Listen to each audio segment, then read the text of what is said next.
What if the fool isn't who we think he is? What if the one who stumbles through life, laughing at his own mistakes, is closer to truth than those who walk straight lines? We mock the fool because he offends our order. He disrupts the script we were told to follow.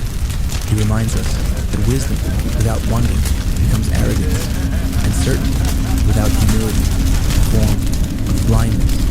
The fool does not fear contradiction. He wears chaos as a crown. He speaks when the wise remain silent. Not because he knows more, but because he has unlearned the need to appear wise. And maybe that is why he laughs, because he sees what we refuse to, that all of us are pretending to be sane in an insane world. Carl Jung once said that the fool is the first step in individuation, the spark of chaos from which the true self is born. Before wisdom, there must be foolishness. Before awakening, confusion. Before creation, disorder. The fool is the soul before it hardens into identity. Pure, curious, reckless, alive. He dances on the edge of cliffs, not because he's careless, but because he trusts the path unseen. The wise build walls, the fool builds wings. And though he falls more often, he also touches skies the careful will never reach. Jung believed that the fool archetype hides inside us, the child of chaos that refuses to die. But society kills him early. From a young age, we are taught to be correct, to be clever, to suppress our strangeness, our laughter, our madness. We polish ourselves into masks, beautiful, empty, obedient. We call it maturity. We call it professionalism. But often, it is only fear wearing the costume of wisdom. And yet, deep down, something still giggles in the dark.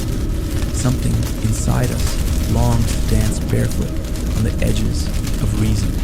Because the fool knows that perfection is a prison, and that every mask, no matter how noble, suffocates the soul that wears it too long.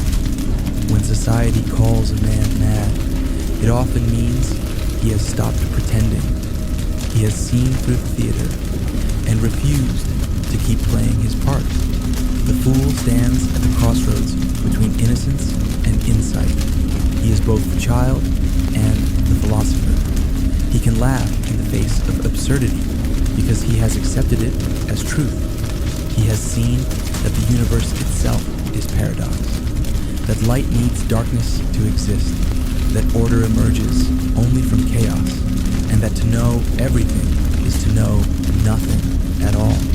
So perhaps wisdom does not begin with knowledge, but with surrender, the courage to say, I do not know, the grace to be laughed at, misunderstood, or called a fool, and still keep walking.